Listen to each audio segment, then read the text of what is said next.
ان لوگوں نے کہا یہ تو بے جان ہے، تمہارے بنائے ہوئے ہیں، یہ معبود نہیں ہو سکتے، اس کی پرستش عقل و ایمان کے خلاف ہے، لہٰذا ہم اس کو سجدہ نہ کریں گے۔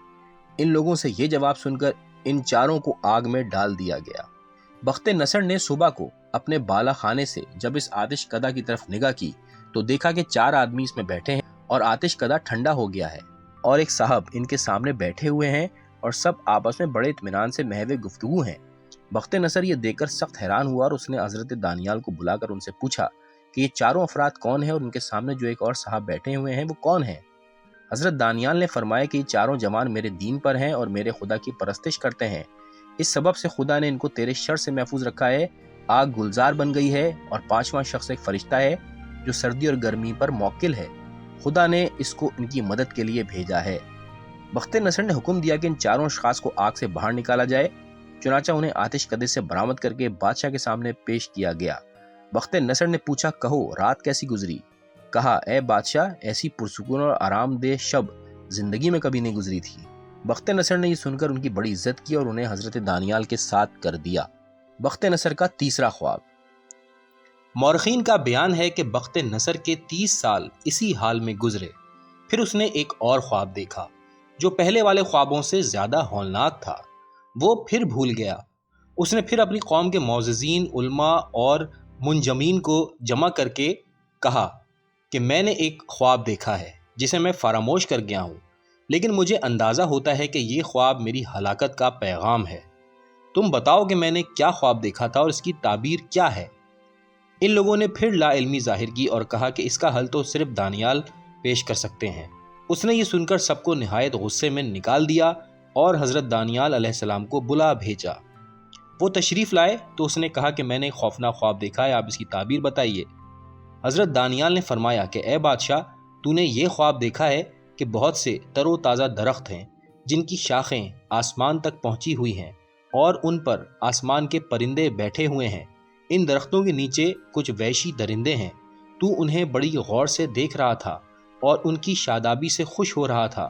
ناگاہ ایک فرشتہ آسمان سے نیچے آیا جو ایک لوہا تیر کے مانند اپنے گلے میں لٹکائے ہوئے تھا اور دوسرے فرشتے سے کہہ رہا تھا جو آسمان کے دروازے پر کھڑا تھا کہ خدا نے تجھ کو کس طرح اس درخت کو اکھاڑنے کا حکم دیا ہے؟ آیا جڑ سے اکھاڑنے کو فرمایا ہے یا کچھ چھوڑ دینے کا حکم دیا ہے؟ اس فرشتے نے کہا کہ خدا نے مجھے حکم دیا ہے کہ درخت کا کچھ حصہ کاٹ ڈالو اور کچھ چھوڑ دو۔ پھر اس کے بعد تو نے دیکھا کہ اس فرشتے نے تیرے درخت پر ضرب لگائی جس سے وہ کٹ گیا، اور اس پر جس قدر پرندے تھے سب اڑ گئے اور اس کے نیچے جتنے درندے تھے سب متفرق ہو گئے۔ اس درخت کا صرف تنا باقی رہ گیا اور شادابی سب زائل ہو گئی۔ بخت نصر نے کہا، اے دانیال، یہی میرا خواب تھا، اب اس کی تعبیر تو بیان کیجیے۔ حضرت دانیال نے فرمایا کہ اس درخت سے مراد تو ہے اور پرندوں سے مراد تیرے اہل و عیال اور کنبے والے ہیں، اور اس کے نیچے جو جنگلی جانور تھے ان سے مراد تیرے ملازمین اور غلام ہیں، اور تو نے بت پرستی کے سبب خدا کو غضبناک کر دیا ہے۔ بخت نصر نے کہا کہ اب تمہارا پروردگار میرے ساتھ کیا کرے گا؟ آپ نے فرمایا، وہ تجھے تیرے جسم کے بارے میں مبتلا کر دے گا اور تو 7 سال تک مسخ رہے گا، پھر انسان کی صورت میں پلٹ آئے گا جیسا کہ اس وقت ہے۔ یہ سن کر بخت نصر کو بہت صدمہ ہوا اور وہ 7 روز تک روتا رہا۔ ایک روایت میں ہے کہ حضرت دانیال نے خواب کی تعبیر کی تکمیل یوں فرمائی کہ اے بادشاہ، تیری بادشاہی کی مدت تمام ہو چکی ہے، اب تو 3 روز کے بعد قتل کر دیا جائے گا، تجھے فارس کا ایک شخص قتل کرے گا۔ حضرت دانیال علیہ السلام کے تعبیر خواب بیان کرنے کے بعد اس نے کہا کہ میں نے 7 شہر ایک دوسرے کے گرد بنوائے ہیں اور ہر شہر میں بہت سے نگہبان مقرر کیے ہیں۔ میں نے اسی پر اکتفا نہیں کیا بلکہ تانبے کی مرغابیاں بنوا کر ہر شہر کے دروازے پر نصب کرا دی ہیں۔ وہ ایسی ہیں کہ جب کسی اجنبی کا اس جگہ سے گزر ہوتا ہے تو وہ چلانے لگتی ہیں تاکہ وہ گرفتار کر لیا جائے۔ حضرت دانیال نے فرمایا کہ تو چاہے لاکھ کوشش کر لے لیکن ہوگا وہی جو میں نے کہا ہے۔ یہ سن کر بخت نصر نے اپنے سپاہیوں کو حکم دیا کہ گشت کرتے رہو اور جس کو میری طرف آتے ہوئے دیکھو فوراً قتل کر دو، خواہ وہ کوئی ہی کیوں نہ ہو۔ حکم دینے کے بعد حضرت دانیال کو حکم دیا کہ آپ 3 روز تک یہاں سے نہ جائیں، اگر میں 3 دن میں قتل نہ ہوا اور آپ کی بات غلط ثابت ہوئی تو میں آپ کو قتل کرا دوں گا۔ جب تیسرا دن ہوا اور شام ہونے لگی تو اس کو انتشار اور اضطراب لاحق ہوا اور وہ سخت الجھن کی حالت میں اپنے گھر سے باہر نکل پڑا۔ اور اپنے ایک غلام کو جو فارس کا رہنے والا تھا اپنی تلوار دے کر حکم دیا کہ اس مقام پر جس کو بھی دیکھنا قتل کر دینا، وہ چاہے میں ہی کیوں نہ ہوں۔ غلام نے شمشیر اس کے ہاتھ سے لے لی اور ایک ہی ضرب میں اس کو واصل جہنم کر دیا۔ بخت نصر کی حکومت کی مدت 187 سال تھی۔ تاریخ طبری کا بیان ہے کہ اس کی عمر 300 سال تھی اور امام سالبی کے مطابق اس نے 500 سال عمر پائی۔ مورخین کا یہ بھی بیان ہے کہ جب بخت نصر فوت ہو گیا تو اس کا بیٹا مہرویہ بادشاہ ہوا اور اس نے 17 سال بادشاہی کرنے کے بعد حضرت دانیال پر ظلم و ستم شروع کیے اور ایک غار کھدوا کر اس میں آپ کو اور آپ کے ماننے والوں کو ڈلوا دیا اور اس غار کے اوپر سے آگ روشن کرا دی۔ لیکن خدا بند عالم نے ان سب کو اس آگ سے محفوظ رکھا۔ وہ لوگ جو حضرت دانیال کے ساتھ تھے انہیں اصحاب اخدود کہتے ہیں، جن کا ذکر قرآن مجید میں بھی ہے۔ علامہ قطب راوندی کا بیان ہے کہ جب بخت نصر مر گیا تو لوگوں نے اس کے لڑکے کو اس کی جگہ بادشاہ تسلیم کر لیا اور اس کی اطاعت کر لی۔ اس نے ان ظروف کے بارے میں حضرت دانیال علیہ السلام سے مشورہ لیا جو جنوں اور شیطانوں نے حضرت سلیمان کے لیے بنائے تھے، اور وہ تمام زر و جواہر جو بخت نصر نے بیت المقدس سے لوٹے تھے ان کے بارے میں حضرت دانیال سے مشورہ لیا۔ تو حضرت دانیال نے ارشاد فرمایا کہ یہ ظروف طاہر اور پاک ہیں، ان کو پیغمبر اور پیغمبر کے فرزند نے بنوایا تھا، ان کو خنزیر کے گوشت اور دیگر نجس چیزوں سے گندا خراب مت کرنا، کیونکہ ان کا وارث کوئی اور ہے جس کے پاس خدا ان کو عنقریب پہنچا دے گا۔ لیکن اس نے حضرت دانیال کے کہنے کی پرواہ نہ کی، اور نہ صرف یہ بلکہ اس نے ان سے دشمنی بھی شروع کر دی اور ان کو امور سلطنت سے بے دخل کر دیا اور سختی شروع کر دی۔ اس پر ایک عورت جس نے حضرت دانیال سے پرورش پائی تھی اور ان کا اقتدار بخت نصر کے عہد میں دیکھ چکی تھی، بخت نصر کے لڑکے کو بہت سمجھایا مگر اس نے ایک نہ سنی اور ہر فعل بد کا مرتکب ہوتا رہا، یہاں تک کہ اس کے بے شمار گناہوں کے سبب زمین نے بارگاہ خداوندی میں فریاد اور استغاثہ پیش کیا۔ بالآخر ایک روز جب کہ وہ اپنی عیدگاہ میں تھا، اس نے دیکھا کہ آسمان سے ایک ہاتھ برآمد ہوا جس میں قلم تھا، پھر اس نے 3 کلمے دیوار پر لکھے اور غائب ہو گیا۔ باروایت امام سالبی وہ 3 کلمے یہ تھے: وزن فخف و وعد فنجز و جمع فقرق۔ یہ فقرے دیکھ کر وہ سخت حیران اور پریشان ہوا، فوراً حضرت دانیال کو بلا کر ان سے کہا کہ اسے پڑھیے اور اس کا مطلب بتائیے۔ حضرت دانیال نے ارشاد فرمایا کہ پہلے کلمے کا مطلب یہ ہے کہ تیری عقل تمیز کے ترازو میں تولی گئی تو وہ بہت سبک ٹھہری۔ دوسرے کلمے کے معنی یہ ہیں کہ تو نے وعدہ کیا تھا کہ جب بادشاہ ہوگا تو نیک کام کرے گا، لیکن تو نے وفا نہ کیا۔ اور تیسرے کلمے کے معنی یہ ہیں کہ خدا نے عظیم بادشاہی تجھ کو اور تیرے باپ کو دی تھی، لیکن تم نے اپنی بدعمالیوں سے اسے ضائع کر دیا۔ اب قیامت تک تیرے خاندان میں بادشاہی نہ ہوگی۔ اس نے پوچھا کہ بادشاہی کے برطرف ہونے کے بعد کیا ہوگا؟ فرمایا تو خدا کے عذاب میں گرفتار ہوگا۔ اسی اثنا میں خدا نے ایک مچھر بھیج دیا جو اس کی ناک میں داخل ہو گیا اور اس کا بھیجا کھانے لگا۔ پھر حالت یہ ہوئی کہ وہ مچھر شب و روز اس کے سر میں کاٹتا رہتا تھا، اور جب تک اس کے سر پر کوئی چیز زور زور سے نہ ماری جائے اس کو آرام نہ آتا تھا، یعنی بالکل نمرود کی طرح وہ عذاب میں مبتلا رہا، یہاں تک کہ 40 دن کے بعد واصل جہنم ہو گیا۔ ویورز، حضرت دانیال نے بھی اپنا جانشین اپنی وفات سے قبل مقرر کر دیا تھا۔ اس کے بعد حضرت دانیال کا بھی انتقال ہو گیا اور وہ وہیں بابل میں مقام سوس میں دفن ہوئے۔ خلیفہ دویم کے عہد میں جب ابو موسیٰ اشعری کے ذریعے سے سوس فتح ہوا اور اس پر ابو موسیٰ کا قبضہ ہو گیا، تو وہ تمام چیزوں پر نگاہ کرتے ہوئے جب دارالامارہ میں داخل ہوا تو اس میں ایک جگہ ایسی دیکھی جو نہایت مضبوطی کے ساتھ مقفل تھی۔ اس نے جب اسے کھولنا چاہا تو وہاں کے لوگوں نے کہا کہ اسے نہ کھولیں، یہ ہمیشہ سے اسی طرح بند ہے اور اس میں آپ کے مقصد کی کوئی چیز نہیں ہے۔ اس نے کہا مقصد کی ہو یا نہ ہو، بہرحال مجھے اسے کھولنا ضروری ہے۔ چنانچہ اس نے قفل توڑوایا تو دیکھا ایک بہت بڑے پتھر کے حوض بے آب میں ایک طویل میت ہے جس کا منہ کھلا ہوا ہے اور اس کا کفن سونے کے تاروں سے بنا ہوا ہے۔ اشعری نے لوگوں سے دریافت کیا کہ یہ کس کی میت ہے؟ انہوں نے کہا ہم اپنے آباء و اجداد سے صرف یہ سنتے آ رہے ہیں کہ یہ ایک ایسا شخص تھا جس کی وجہ سے قحط کے زمانے میں بارش ہو جایا کرتی تھی۔ ابو موسیٰ اشعری اپنی تمام کوششوں کے بعد یہ نہ معلوم کر سکے کہ یہ کون ہے، لہٰذا انہوں نے یہ مفصل رپورٹ دربار خلافت کو ارسال کر دی اور یہ بھی پوچھا کہ اس کے متعلق ہم کیا کریں۔ ابو موسیٰ اشعری کا جب مراسلہ خط دربار خلافت میں پہنچا تو سخت حیرانی پیدا ہو گئی اور کسی کے کچھ سمجھ میں نہ آیا۔ بالآخر مشکل کشا حضرت علی علیہ السلام کو بلایا گیا اور ان کے سامنے یہ مسئلہ پیش کیا گیا۔ آپ نے فرمایا یہ میت حضرت دانیال علیہ السلام کی ہے جو نبی غیر مرسل تھے اور بادشاہ بخت نصر کے ہم اثر تھے۔ اس کے بعد آپ نے حضرت دانیال کے تمام حالات اور واقعات پیدائش سے لے کے وفات تک کے بیان فرمائے۔ اس کے بعد فرمایا کہ ابو موسیٰ اشعری کو لکھ دیا جائے کہ وہ اس میت پر نماز پڑھ کر اور نیا کفن دے کر اسے ایسی جگہ دفن کر دیں جہاں اہل سوس کی رسائی نہ ہو۔ چنانچہ ابو موسیٰ کو یہی کچھ لکھ دیا گیا اور اس نے نہر کا پانی روک کر اس کے وسط میں اس میت کو دفن کر کے پانی جاری کر دیا۔ اسی وجہ سے کہتے ہیں کہ حضرت دانیال نہر سوس میں مدفون ہیں۔ دوستو یہاں پہ حضرت دانیال علیہ السلام کا قصہ ختم ہوتا ہے۔ تاریخ اسلام سیریز کے حوالے سے اگلی ویڈیو میں ہم حضرت عزیر علیہ السلام کا تذکرہ کریں گے۔ ویڈیو پسند آئی ہو تو لائک کیجیے گا اور چینل بھی سبسکرائب کیجیے گا۔ بہت شکریہ۔ اللہ حافظ۔